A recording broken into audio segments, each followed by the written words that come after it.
Hey, this is Agathe coming to you from Baja. I hope you're having a beautiful day so far. I am going to be offering breathwork at Cabo Yoga and Fitness on October 15th, which is the day after the solar eclipse in Libra. And there's no coincidence to this timing. It's a beautiful time to be practicing breath work. And I wanted to speak to you a little bit about what will be going on energetically with the solar eclipse and how breath work can kind of help us navigate those energies. So it's all solar eclipses, all eclipses are disruptive, right? Highly disruptive. They mess with the natural order of things, with our circadian rhythms. Animals feel them. We feel them very much so. This is a very rare and powerful eclipse. It's a ring of fire eclipse.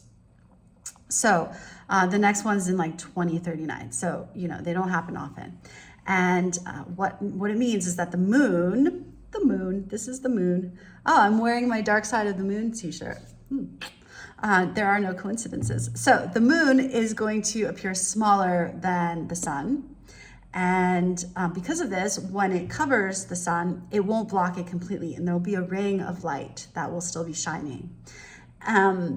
Also, with this type of eclipse, there's a prolonged shadow period.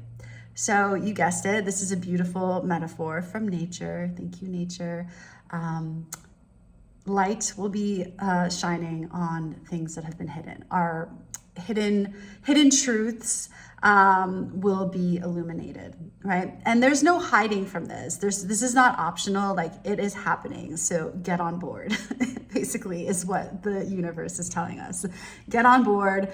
You're not hiding from this anymore. Now, these things could be hidden in our unconscious because we chose to keep them hidden. Like, well, we kind of know that they're there, but we're just gonna sweep it under the rug, or we have really no idea.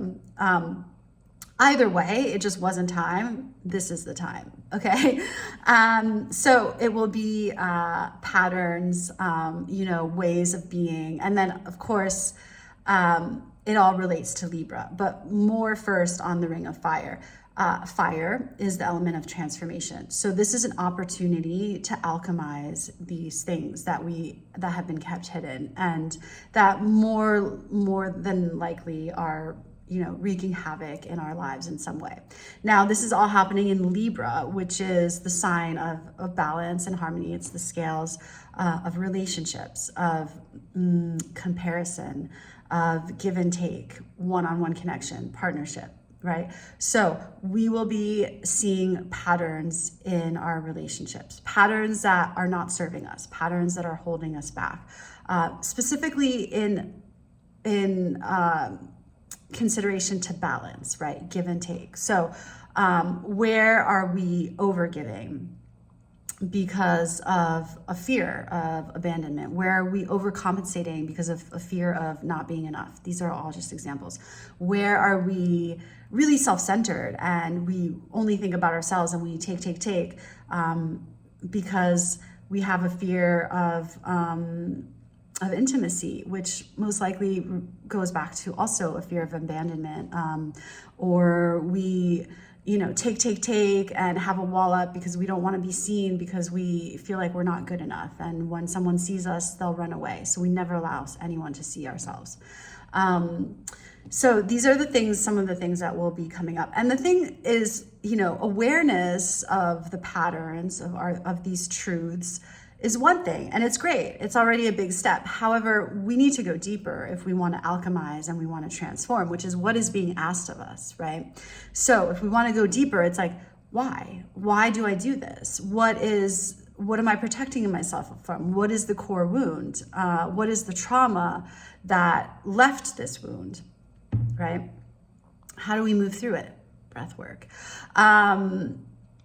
So this is an opportunity to clear out, to release, to create new standards for ourselves, to create vows to ourselves of what we will never do again, or how we want to be moving forward in relationships.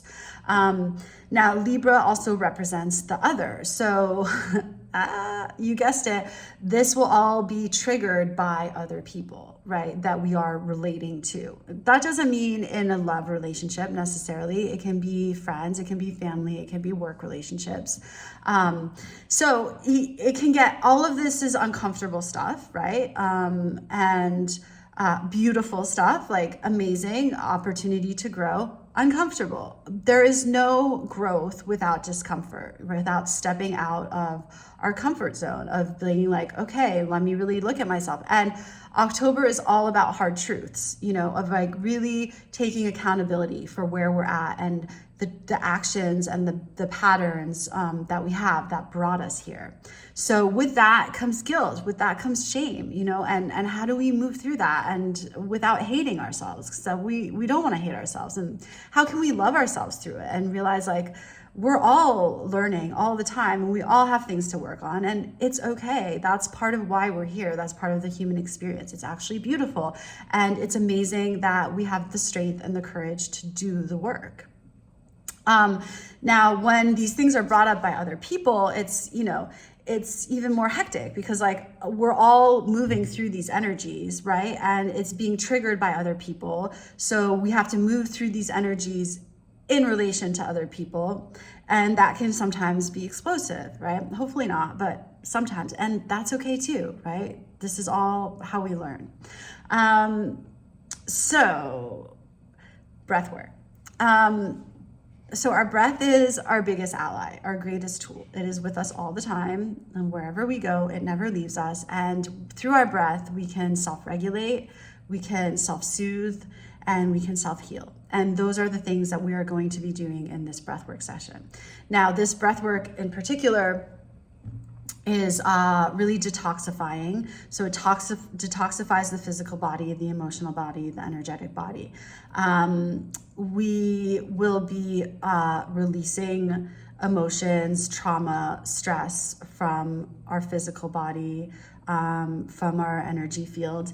And this can be stress and emotions from, you know, the immediate, you know, the near past. It can be from our childhood, from long ago. It can be from our collective, you know, the collective consciousness, not necessarily even ours. It can be from past lives. Whatever it is, that's the beauty of this technique, is like we don't go into analyzing it or needing to understand it. It's just, it's here, it's asking to be released. Let's let it go, right? Allow and let go. That's what we're doing.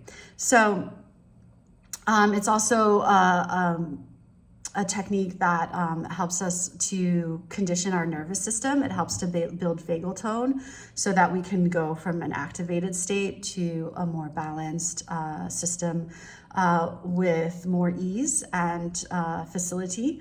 It's a beautiful way of holding ourselves, of nurturing ourselves, of coming home to ourselves, getting out of our minds, into our body, of really going deep.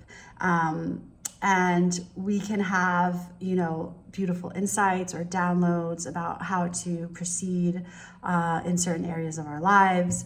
Again, it's letting go of stuff that is no longer serving us, which is always a good idea. And it's a beautiful act of self-care and self-love. We always feel leaving lighter, leaving relaxed and blissed out. So it's a really, really beneficial way to navigate this time with grace and ease, and to love ourselves through it all.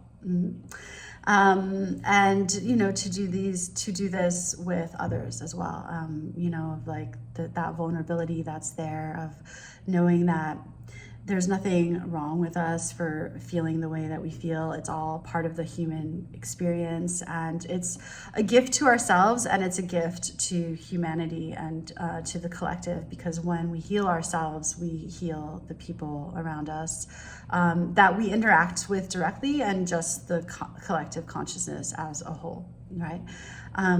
So I really hope that you'll join me. I really look forward to holding space for you. I will be using touch, oils, crystals, and sound to help facilitate the movement and the release of energies. And yeah, if you have any questions, please feel free to reach out. And I'm sending you lots of love. And I hope that you're having a really beautiful day. Thank you. Bye.